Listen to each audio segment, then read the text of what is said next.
Everyone, doctor Anu from Punjab. आज हम एक और छोटा सा केस करते हैं।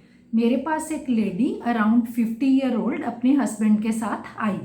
उनको नींद ना आने की प्रॉब्लम थी, कुछ दिनों से चक्कर आ रहे थे और भूख बिल्कुल भी नहीं लग रही थी।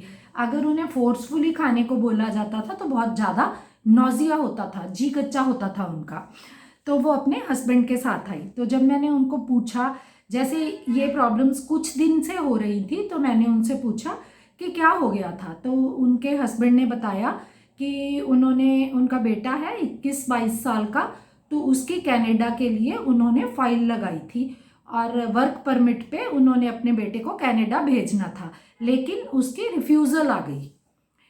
उसके रिफ्यूज़ल आने के बाद उनका बेटा बहुत ज़्यादा अपसेट हो गया, रोने लगा और सुइसाइडल की मतलब ऐसी बातें करने लग गया। उसने अपनी बुआ के पास बोला कि बुआ अब तो मेरी रिफ्यूज़ल आ गई है, अब तो मैं जीऊँगा नहीं, मैं मर जाऊँगा। उसके बाद से जब इनको ये सब पता चला तो इनको ये प्रॉब्लम्स स्टार्ट हो गई। सारी ये प्रॉब्लम्स जो इन्होंने मेरे को बताई, तो इनकी ये प्रॉब्लम्स स्टार्ट हो गई उनके बेटे के अपसेट होने के बाद। तो जब मैंने उनको बोला कि आप मुझे कुछ बताइए, तो उन्होंने बोला कि मैम अकेला बेटा है हमारा, कैसे टॉलरेट कर लूँ। 1 हफ्ते से हमारे घर में खाना नहीं बन रहा, बिल्कुल चुप्पी चल रही है। मैं रात रात भर उसके कमरे में जा जा के देखती हूँ कि जाग रहा होता है और रो रहा होता है। एक दिन मैंने देखा सीढ़ियों में बैठा सिर नीचे करके रो रहा था, तो मैं कैसे बर्दाश्त करूँ। ये मुझे समझा रहे हैं, सब रिश्तेदार मुझे समझा रहे हैं कि कुछ दिनों में वो ठीक हो जाएगा, बट मन समझ ही नहीं रहा है। आप खुद समझदार हो मैडम, मतलब वो मुझे ये बताना चाहती थी कि आप समझ सकते हो कि मेरा बेटा किस प्रेशर में है, तो उसके चलते मैं भी इस प्रेशर में चल रही हूँ। तो मैंने उन्हें पूछा कि और कुछ बताना चाहते हैं आप। तो उसके हस्बैंड ने कहा कि ये मुझे बोल रही है कि आपने किसी अच्छे एजेंट से फाइल नहीं लगवाई, इसीलिए इसकी वीज़ा रिफ्यूज़ल है जो आ गई है। तो जब मैंने उनकी तरफ देखा कि आप ऐसा ही बोल रहे हो उनको, तो उसने कहा एक ही लड़का है मैडम, उसका ही हम कुछ नहीं कर सके। इतना सा केस है, आप प्लीज़ एनालाइज कीजिए।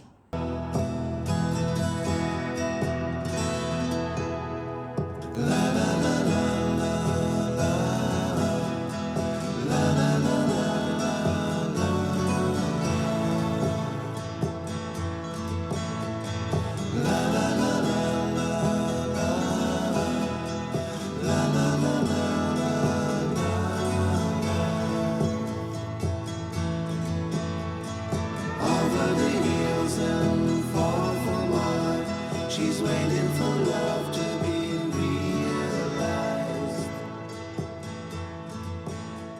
I'll send her my heart covered as a gift and hope that you'll take it into her side.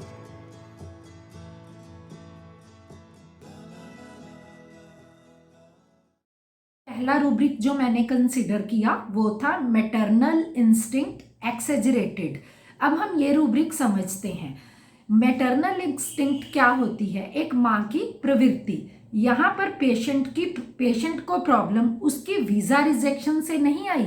यहाँ पर जो पेशेंट को सारी प्रॉब्लम्स आई हैं वो अपने बेटे की हालत देखकर आई हैं, जो वो खा नहीं रहा, सुइसाइड की बातें कर रहा है, सो नहीं पा रहा, उदास है। उसकी वजह से हमारे पेशेंट को ये प्रॉब्लम स्टार्ट हुई। दूसरा रूब्रिक जो हमने यहाँ कंसिडर किया है वो है sadness consoled can not be.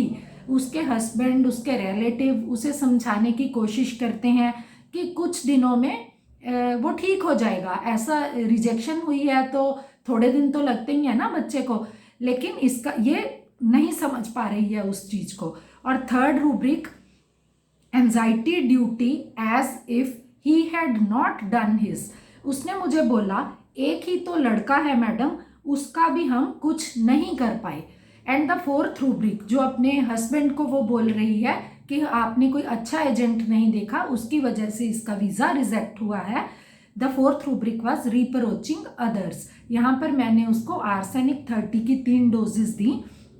एक हफ्ते में वो 50% बेटर थी और फिर वो अपने बेटे को भी मेरे पास लेके आई। उसका केस हम नेक्स्ट टाइम डिस्कस करेंगे। Thank you everyone.